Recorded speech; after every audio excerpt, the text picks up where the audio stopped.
అందరికీ నమస్కారం. చిన్నదొర రోడ్ షోలలో మాట్లాడుతూ నాకు ఒక కొడుకు కూతురు ఉన్నారు, వాళ్ళు రేపు బయటికి వెళ్తే ఇంటికి వస్తారో రారో అని భయం వేస్తుంది అని అన్నాడు.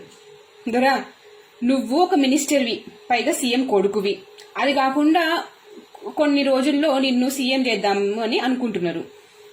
మీకు బర్త్డేలు వస్తే కొడుకులకి బెంజులు ఇస్తారు, బెంజులలో తిరుగుతారు, పెద్ద పెద్ద కార్లలో తిరుగుతారు, ఎప్పుడు చుట్టూ సెక్యూరిటీ ఉంటది.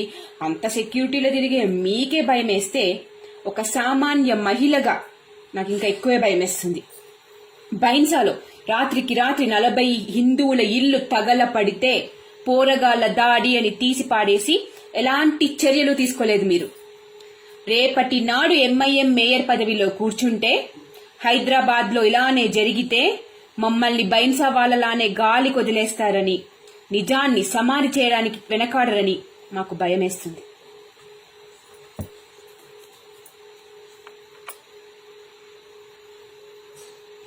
ఇంత జరిగినా కనీసం బైన్సాలో మున్సిపల్ ఎలక్షన్స్ లో పోటీ చేయకుండా ఎంఐఎంకే మద్దతు ఇచ్చిన మీకు హిందువుల ప్రాణాలన్నా వాళ్ళ ఓట్లన్నా లెక్కలేదని, మీ పాలనలో మేము సురక్షితంగా లేమని అనుక్షణం భయమేస్తుంది.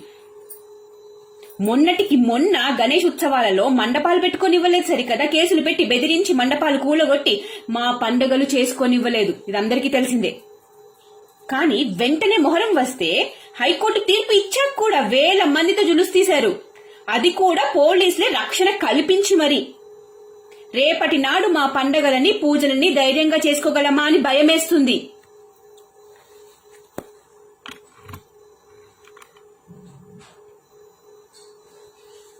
మెజారిటీ పాపులేషన్ అయిన హిందువులకు ఇప్పుడే పోలీస్ వ్యవస్థ రక్షణ ఇవ్వకపోతే అదే త్వరలో మైనారిటీ కాబోతున్న హిందువుల పరిస్థితి తలుచుకుంటే మస్తు డర్ అవుతుంది నాకు.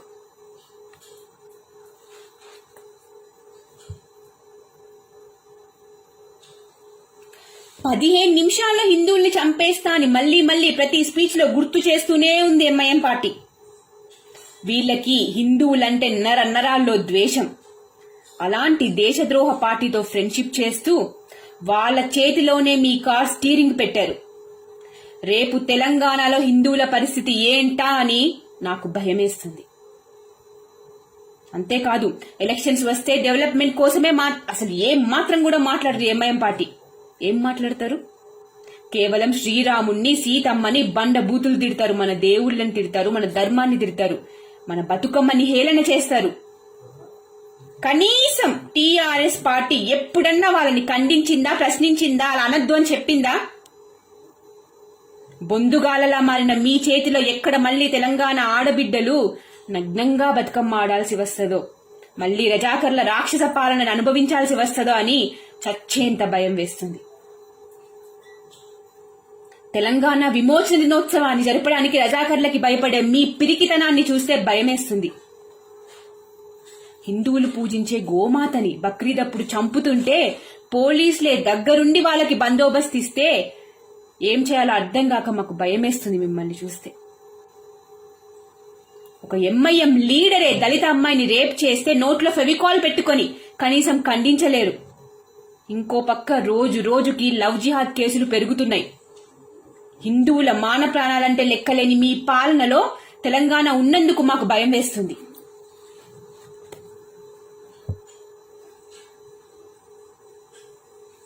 మ్యాన్మార్ లో శాంతిమూర్తులైన బుద్ధిస్టులే ఆర్మీ వాళ్లతో రోహింగ్యాస్ ని తరిమి కొట్టించారు.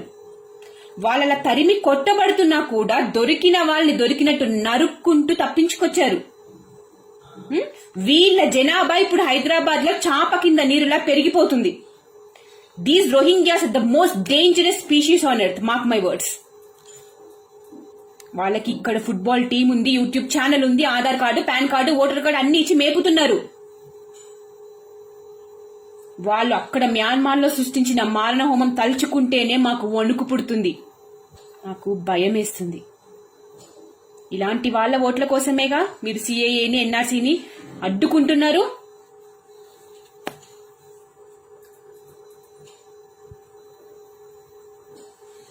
మొన్నటికి మొన్న దేశం మొత్తం బహిష్కరించిన డీజేఎస్ అనే సంస్థ హైదరాబాద్ లో మాత్రం ముస్లింస్ కి ఉగ్రవాద ట్రైనింగ్ ఇస్తుందని న్యూస్ లో చూసాం. ఇలాంటి న్యూస్ చూస్తుంటే భయమేస్తుంది. వరంగల్లో ఒక పూజారి గుడిలో సుప్రభాతం పెట్టుకుంటే ఒక ముస్లిం వచ్చి నరికితే కనీసం స్పందించని మీరు ఒక పిచ్చోడు చేశాడని కొట్టిపారేసిన మిమ్మల్ని చూస్తే మేము ఎప్పుడు ఏ పిచ్చి వాళ్ళ చేతిలో చంపబడతామో అని మాకు భయమేస్తుంది. అన్ని దేశాల్లో జరిగేది చూసి అయ్యో అని ఇక్కడ నుండి మనం అనుకుంటున్నాం కదా, కానీ స్వీడన్, ఫ్రాన్స్, లండన్ పరిస్థితి రేపు హైదరాబాద్కి వస్తుంది అని అర్థమయ్యి హిందూ సమాజాన్ని తలుచుకుంటే, వాళ్ళ భవిష్యత్తు తలుచుకుంటే నాకు భయమేస్తుంది. మన దేశంలో కాశ్మీర్లో 6 లక్షల పండిట్లని రాత్రికి రాత్రి దొరికినోళ్ళని చంపారు. అమ్మాయిల్ని రేప్ చేసి ముక్కలు ముక్కలు చేసి విసిరేసిన దారుణమైన సంఘటన ఇంకా కళ్ళ ముందు తిరుగుతూనే ఉంది. ఆ దారుణాన్ని చూసిన కశ్మీరీ పండిట్స్ మన మధ్యనే ఉన్నారు, ఎప్పుడో జరగలేదు. ఒక్కవేళ ఎంఐఎం మేయర్ అయితే హైదరాబాద్ మరో కాశ్మీర్ అవ్వబోతుందని అర్థం చేసుకోలేని, బుద్ధి రాని, సిగ్గులేని, చేవ చచ్చిన చలనం లేని హిందూ సమాజాన్ని చూస్తే హిందువుల పరిస్థితి ఏంటా అని భయమేస్తుంది. ఇంకా ఇంకా భయమేస్తుంది. నోరు తెరిస్తే ఆందోళన తిడితివి, నీకు ఆంధ్రోళ్ళు వద్దు, రోహింగ్యాస్ ముద్దు. ఇంకో పక్క టెర్రరిస్ట్ దేశాలైన చైనాని, పాకిస్తాన్ని వెనకేసుకొచ్చే సీఎం చేతిలో రాష్ట్రం ఏమైపోతుందా అని భయమేస్తుంది. కోట్లాది మంది హిందువులు కోరుకునే రామ్ మందిర్ని కడుతున్నారని తెలిసి కనీసం హిందూ సమాజానికి శుభాకాంక్షలు చెప్పలేదు ఈ దొర. ఇలాంటి బొందుగాడి చేతిలో ఈ రాష్ట్రం ఉంది అని తెలిసాక అసలు ఎలా ధైర్యంగా ఉండగలం? కేంద్రంలో నరేంద్ర మోదీ, అమిత్ షా కాపలా కాసి అక్కడ కాపలా కాస్తుంటే 6 సంవత్సరాలలో ఒక్క బాంబ్ బ్లాస్ట్ అవ్వకుండా చూస్తున్నారు. వాళ్ళు ఉన్నారు అనే కొద్దిగా ధైర్యంగా బ్రతుకుతున్నాం.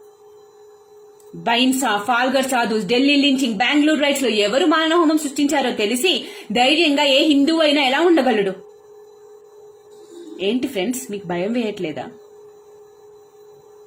మోదీ గారు ఉన్నారు కాబట్టే ఈ మాత్రం సురక్షితంగా ఉన్నాం అని మీకు అనిపించట్లేదా?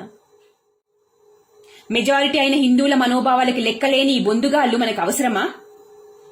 మనం మైనారిటీ అయిన మరుక్షణం హిందువు అనేవాడి దేశంలోనే ఉండడు, బతకడు, బతకనివ్వరు అనేది మీకు తెలీదా? ఇప్పుడు మెజారిటీగా ఉండి మనం ఓటు వేయం, కానీ 20 సంవత్సరాలుగా డెవలప్మెంట్ మొహం చూడని ఓల్డ్ సిటీ పౌరులు మాత్రం తిట్టుకుంటూ అయినా సరే ఎంఐఎంకే ఎందుకు ఓటు వేస్తున్నారు? కానీ మనం కులాల వారీగా విడిపోయి ఓటుకి విలువ లేకుండా చేసుకుంటున్నాం. హిందూ మనోభావాలు లెక్క చేయని బొందుగాళ్ళకి మనం ఓటు వేయడం ఎందుకు? కశ్మీర్ పండిట్స్ ని గెంటేసినప్పుడు ఎవరు పాలిస్తున్నారు? కాంగ్రెస్ కాదా? తెలంగాణలో బైన్సా అయ్యింది బొందుగాల పాలనలో కాదా? బైన్సా ఇష్యూ. హిందువులపైన దాడులను ఖండించకపోవడం సెక్యులరిజమా? హిందువుకి ఏమైనా నోరు మూసుకోవడం, ఫెవికాల్ పెట్టుకోవడం సెక్యులరిజమా? నేను చెప్పిన ప్రతి ఒక్కటి అక్షర సత్యం. చేతులు కాలినాక ఆకులు పట్టుకోవడం వేస్ట్. జాగో హిందూ జాగో, wake up before it's too late. Bharat మాతా కీ జై. జై హింద్.